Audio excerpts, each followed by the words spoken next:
This is my second year as superintendent for the district.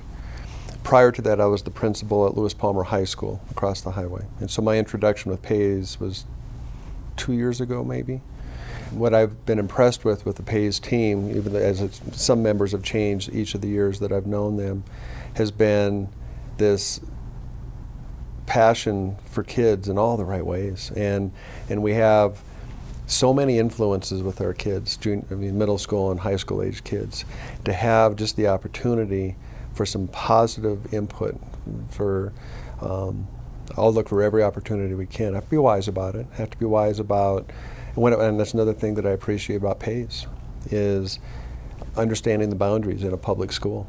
And so I just 2 days ago was back at the high school and ran into one of the Pais members who was there in the front lobby, asked, what are you guys doing these days? He said, we're going to be doing a lesson in the study halls on bullying and how to avoid it and just some of the hallmarks.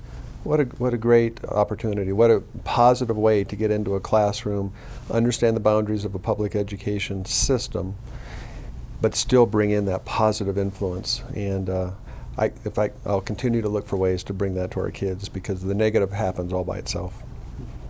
And again, I'm repeating myself, but the Pais team gets it. Mm-hmm. And so they've been able to, they know the boundaries, they build the relationships in the right ways. I mentioned the study halls, but they're around at lunch, they're around at our athletic events, they go to our concerts, they go to a lot of events, and the kids notice that, and the kids will respond to people who have shown that kind of commitment, who will take the time to build relationships, not just be a mouthpiece to a particular philosophy. They build relationships in all the right ways, and the kids will always respond to that.